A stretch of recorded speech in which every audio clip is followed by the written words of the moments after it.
Hey, ladies and gents, and I got it. Yes, you send enough tickets in, you eventually blast right through the bot replies, and you tell them to fuck off enough. Yeah, I got it. So, the Do-335 A-1, the Dornier. The history of this plane, interesting. The Dorniers, this aircraft was come from a long line of seaplanes. Dornier built them from World War One and on, but this pusher puller. When I'm talking about with the pusher puller, you got an engine in the front and an engine in the rear. So you got two propellers, but they're not in wing to wing. They're actually front to back. This was a design that Dornier had used in his seaplanes. He worked on it into the 30s and eventually developed a prototype, which was called the Geo 9, I believe is what it was called. With that design in a lighter, smaller airframe, he proved that this was actually a viable option. At the time, he was working on a fast bomber. Eventually, in 1940, though, it was canceled due to the fact that it was decided that if a project could not be completed within a year, it was not worth it. He was also working on this design. This wasn't something that was, really being pushed. But he did eventually submit it to the Luftwaffe in 1942 as for a design requirement for a bomber intruder, or essentially a fighter bomber. The Luftwaffe said, "Well, yeah, hey, this is not a bad looking design. Hey, let's start working on it." This was accepted for that design specification. 1943, actually, December of 1943, the first one was able to be tested. What they found was interesting is this aircraft was very it didn't have it's turned well, really fast. It was everything it was promised. I do believe they built 36 of them by the time they got done, and had over 60 flight hours in it before they decided they was going to put it into full production. They were slated by March of 1946 to produce almost 2,000 of these aircraft. Fortunately, the factory that was producing the aircraft was overrun in April of 1945. There was only, I believe, 11 built of the single seat and 2 of the twin seat Do-335s. Performance of this aircraft was outstanding. 274 miles an hour is what it was clocked at by the German engineers, which would have made it at the time the fastest propeller-driven aircraft in the world. Pre-production, maybe, if you want to call it that, aircraft. It was even head and shoulders above the P-51 to a certain degree. Just a ridiculous amount of speed. I mean, these DB603 engines produce 1,900 horsepower a piece. So you're looking at, this is 3,800 horsepower between these two engines. So ridiculous amount of power. It did bring in some really unusual design features with the not only the tricycle landing gear, but also with the fact that it also had to use an injector,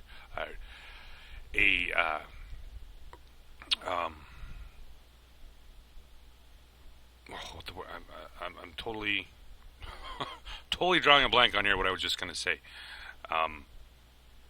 the seat, not the injection seat, the ejector seats. That's what I was looking for.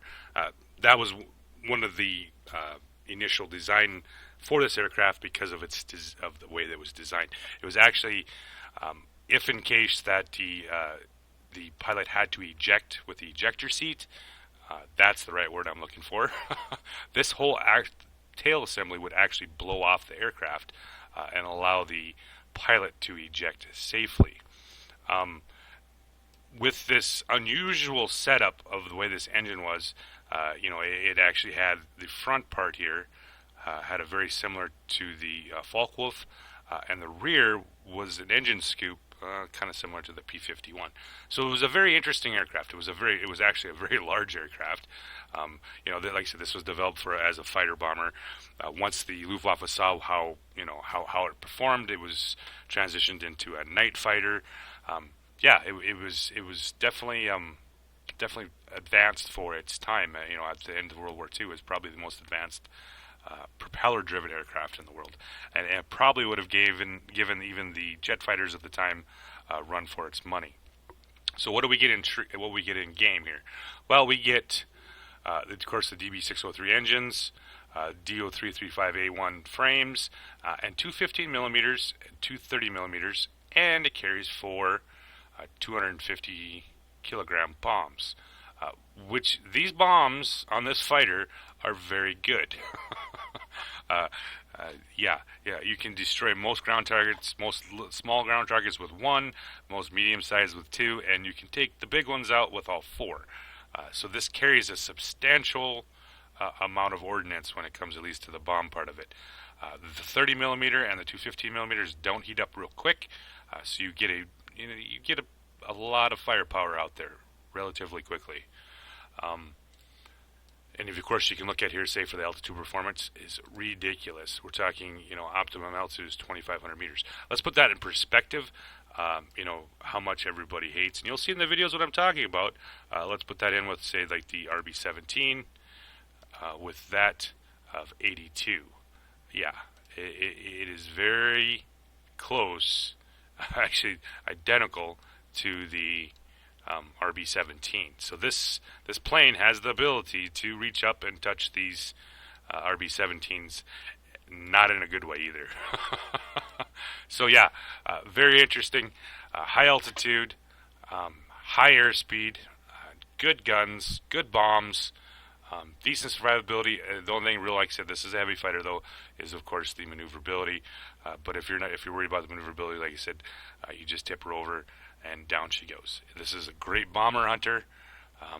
Not so great against other heavy fighters. It can outturn some, but not many. But yeah, this is your atypical. I mean, this is zoom and boom at its best. With those two 15s and that 30, you get the 30 hitting. It just wrecks face. For the most part, I like this plane a lot. I've only got probably 10 games in it. I haven't really played it too terrible much. Actual games, I played it quite a bit. I took it into the training room just to see what this thing can do, and probably had 15, 20 games in that. But in actual combat flights, I was definitely impressed. I don't know about the other one that they're giving away here in Operation Westball, but if this one was the one I was going to choose, I would choose this one. This is definitely worth it. It is everything a heavy fighter should be. Fast, maneuverable, fast, high altitude, hard-hitting guns. You can't ask for much more when it comes to a heavy fighter. So I got a couple games for you guys to come up here and look at. I'm going to go through the... I usually carry the manual fire extinguisher. You just carry a fire extinguisher in it. This thing does get set on fire. Once again, with two engines, you're getting shot from the rear. This thing usually gets wrecked. This thing is definitely a pneumatic restarter. Like you said, these engines get shot up quite often. And this one, I tried with the engine ventilation, which reduces engine overheating by 40%. Of course, as much... and I've kind of gone away from the radiator just because of the changes they did from 1.9 to 2.0. 2.0, you actually have to throttle the engine back, and then before it start cooling down. The old 1.9, you didn't have to have that. I've switched all my planes over. I think I pretty much got rid of all my radiators because of that reason, and now I just go with this engine ventilation. It costs, like I said, a little bit. I think 10,000 silver a game, but hey, whatever. For my equipment, I'm running the gyroscopic gun sight, improved aircraft pilots. This really makes this. You get into a dive with this thing, it is hard to catch. And of course, the reinforced airframe 3, just to help it out a little bit, because I do a lot of bomber hunting with this thing. So if you're dealing with RB-17s or bomber flights, it's best to be a little bit more rugged than it already is. This is my pilot, of course, the ME-260, which has Marksman 1, Marksman 2. Most likely my next one's going to be probably Demolition Expert with that 15% bombs, because these bombs on here are stupendous. They're so good. This bomber by itself, or this heavy fighter by itself, you come into a objective, you can take one fighter out in a pass and then pick off 3 or 4 ground targets depending how big they are, fairly easy with one pass. I mean, it's the angle you're coming on is of course going to depend on that, but yeah, picking up 2 or 3 ground targets is not hard with this aircraft, along with the fact is that you can zoom and boom everything that you come into to deal with it. So with that said, I'll bring up the games for you guys, and you guys can check it out. Alright guys, back with the first game, and oh my lord. So, check out the 2 RB-17s in this game. These 2 cats I ran into the last game too, and I didn't even show you, I forgot to show you the message in the garage, but apparently I am a hacker and I have been reported, and I've been fraped. I'm not sure what fraping is, but it doesn't sound fun. Apparently they were pissed that I shot them down at the end of the game here. And the other game, I had spent most of my time hunting them down. In this game, I didn't catch them till the very end. So yeah, this aircraft has 30 seconds of boost and an unreal altitude. I shouldn't say unreal. It's over 4,000 meters. Relatively easy. So yeah, quick. You can push over 900 kilometers an hour in a dive. Fairly easy, and then like I said, with the altitude performance, it just gets up and moves. Pick up my first target coming down here. I got a couple red players coming in here. You can hear the big 30 on it. When that thing hits, it hits. Yeah, very quickly turn the objective and back over here onto the next fighter. Yeah, and it turns like a barn. Just get used to it. I have enough planes with me, so I'm not terribly sure about too worried about getting into a turn and burn game with these guys. So I'm just going to stay on him. Eventually, I will kill him. And we pick him up. We pick up the 2 objectives right off the bat, the mining and whatnot, and that brings in the bomber formation. Now, here's where this thing really, really shines. I mean, not just killing human bombers, but also killing bomber formations. Yeah, this thing just wrecks face. It is so good at this. With that 30 and those 2 15s, and they don't heat up real quick, you can put down a steady stream of large caliber cannon shells on bomber formations. And that's pretty much what I do in this part of most of the game here. I'm just going to hunt bombers. If you get Command Center, you can by yourself take on bomber formation after bomber formation after bomber formation with this thing. With its HP pool and this massive firepower that it carries, you can wreck, like I said, bomber formation after bomber formation. You have enough HP, you have the guns for it, and I'm just, like I said, within probably, 6 to 7 seconds here, just wiping these bombers out, no problem. Pick up the last bomber.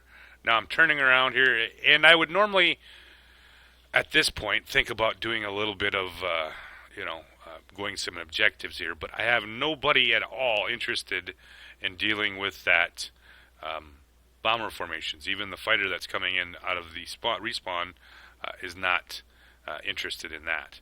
So, I've pretty much taken it up on myself. This is what I'm going to be doing this game, is just intercepting bombers. And you notice the short distance here, and that's really where, like I said, where this thing comes into play, how quickly it can run through a bomber formation.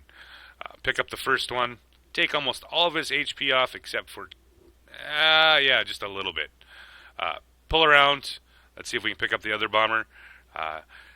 You don't really have to worry about them ever being too fast for you, because you're way faster than anything these guys can do.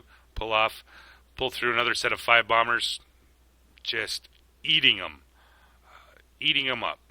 And I'm not really, at one point I'd actually just thought about going back, because you're going to see the RB-17s come over here to the mining facility, but at the same time, for the amount of time it took me to climb to get to those guys and take them out, one of these bomber formations would eventually broke through and probably turn this objective. Like I said, there isn't any help coming from any other fighter.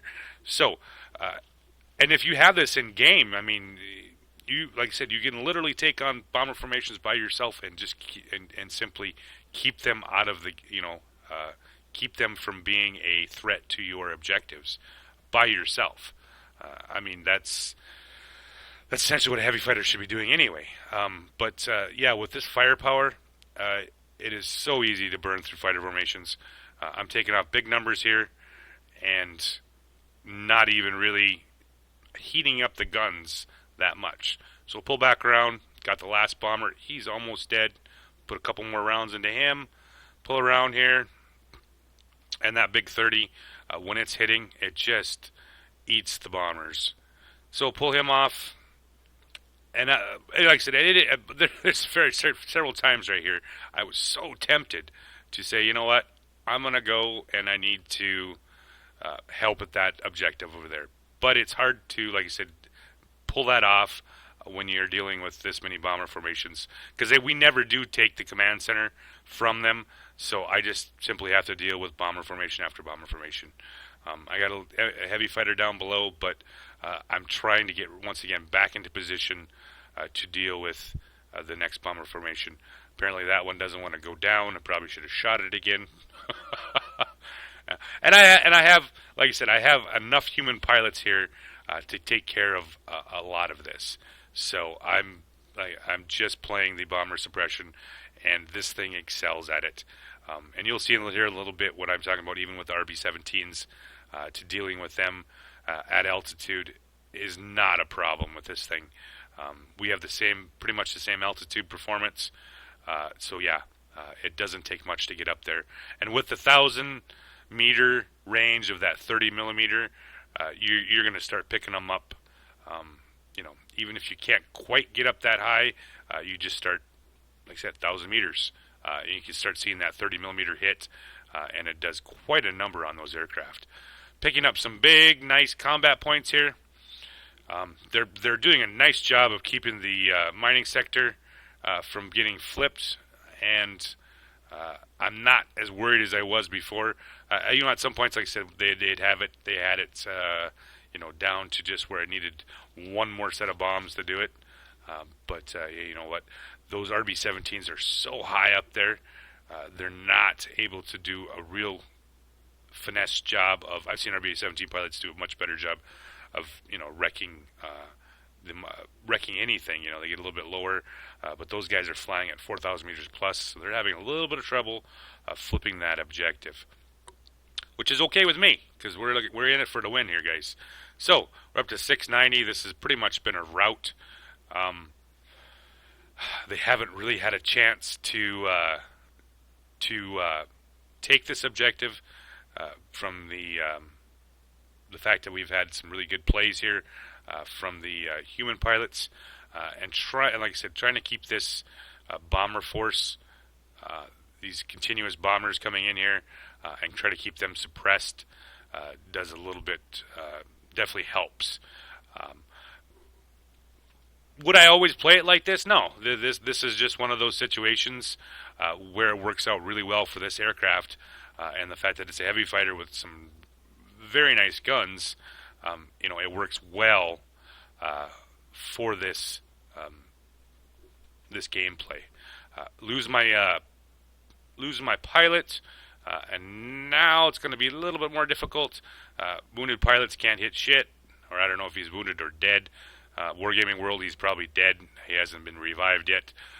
There we go. Now he's just wounded. So, excuse me. Finish off the last bomber.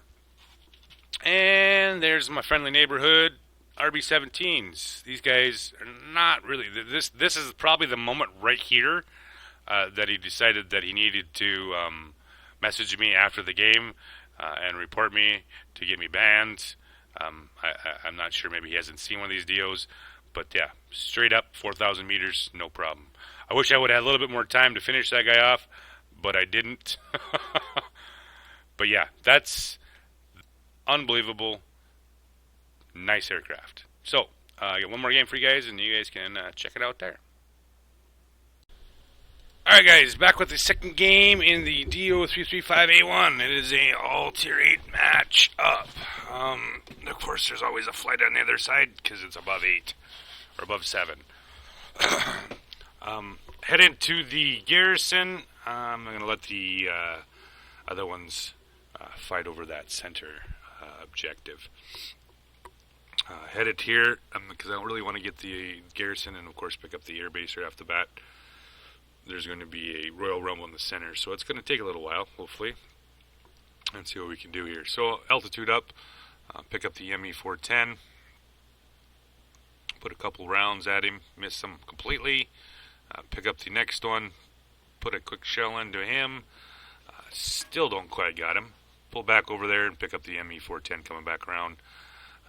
Like I said, with those big 30s, that big 30 and the 215s, it does a pretty nice job of running through their HP. However, hitting these smaller airplanes, a little bit harder. Yeah, so I got ground target up, come in, drop 2 on that. I probably only needed 1, but I already flew through it here. Picked up the ground target right off the bat. I have planes with me, so I really don't have a problem getting into a turn fight down here. Typically, if I'm by myself, there's no way I would ever be this low, especially against the BF-109s. But I'm down here, pick up the objective, and now I'm boosting back up again. And, and with this aircraft, you don't really have a problem about getting down low with it because you do gain altitude fairly quickly, even without using the boost. So got the Yak-15 out here in front of me. Let's see if I can pick him up. Start turning this objective around the other direction. Pick up the BF-109G coming around. There we go. Come on, buddy. Oh, can't quite get down on it. That's all right. I got the ME-410 coming back around here. Target acquisition, with heavy fighters. Pick stuff that's relatively close and stay with them. Back over the top. Right on over to the top. Come on, boys. Like I said, turns like a barn. But, yeah, what are you going to do? Like I said, I got planes with me, so I'm not terribly worried about if I start getting into a turn fight with anything. I do have cover here. So, start picking him up here. I'm right around almost at the outside edge of my range. Slowly but surely picking him off. That's the 30 for the most part hitting. I think I'm getting a couple little hits by the 15s once in a while. Finally pick him up and flip the objective. So over we go. And we have an X5U Oliver's coming in to visit. God, I shouldn't say love. I really don't care for those pancakes. They're just a little too much for what they are. Pick up the X5U going up, straight up. Hit him a few times with the 30. Just have a little bit more to knock off. I got 471 of his health knocked off of it. Unfortunately, I can't quite get down enough on him. And the F2G picks him up. So, up to 2,700 meters here. Got my bombers over top of my other objective. I need to get back over there and clear that out. With the speed with this thing, you get across the map so quickly with it. And most times you're well over 600 kilometers an hour, and it's so ridiculously fast for a propeller-driven aircraft. Pick up the RB-17 comes in. Yeah, these guns just melt bombers left and right. Pick up the other RB-17 coming through. Put a nice burst into him. Don't quite get all of him. That's all right. I'm flipping around. We're going to see if we can finish him off here. He's turning away. Love those pesky guns of those guys. There we go. Find out the other RB-17. Knock him out of the sky. Some GAs down low. I'm not going to bother.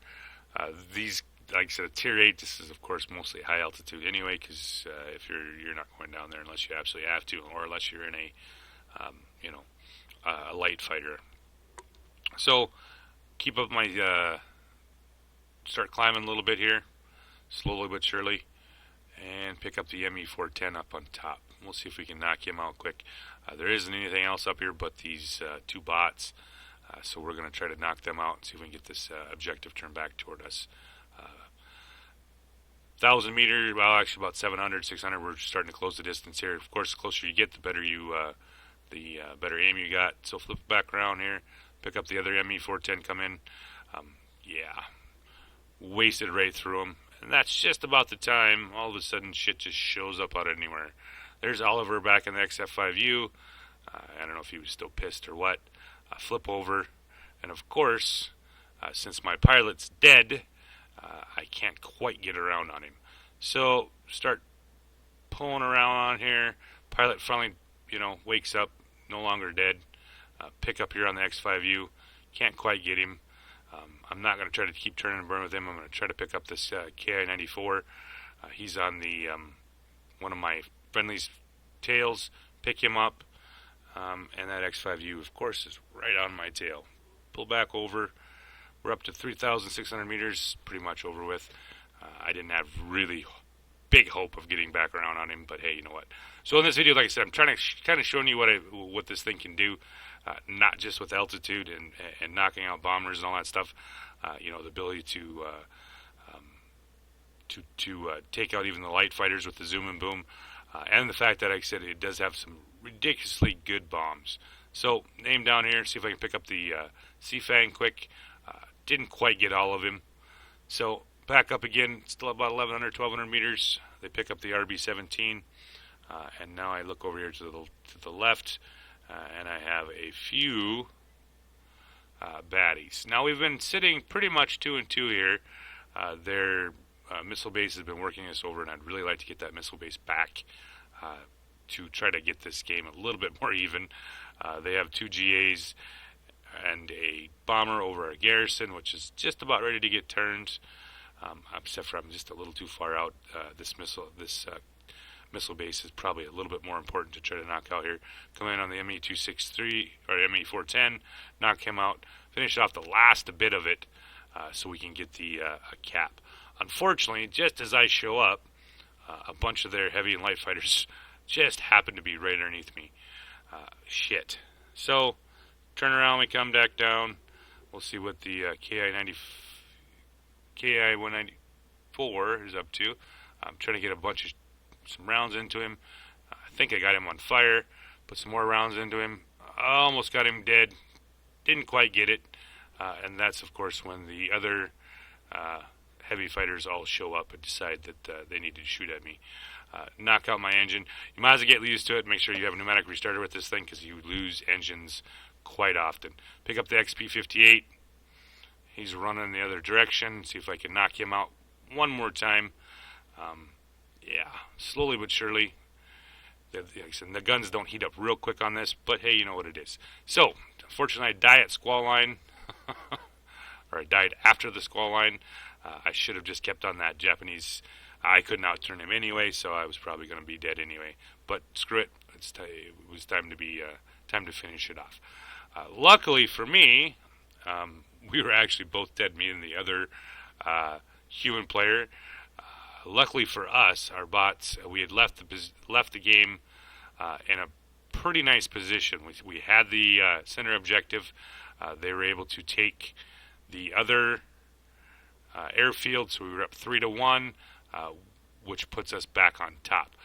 And thankfully, we were able to take with the missile base going, we were able to take a 4th objective before the center would be retaken. Considering that the bombers, the 2 GAs, and 2 fighters and a heavy fighter were in center. So we ended up taking 4 right off the bat. I don't necessarily think it was the bots. We had the better bots. We just happened to have, take the center objective when we needed it. So hopefully in this video, I showed a little bit more of what this thing was capable of instead of just hunting bombers. You can do the zoom and boom. You can do the ground attack if you got to. You definitely have the ordnance to do it. You can do the altitude thing. It's a very versatile plane with its firepower. I definitely cannot complain about it. So hope you guys enjoyed the video, and we'll be seeing you guys later.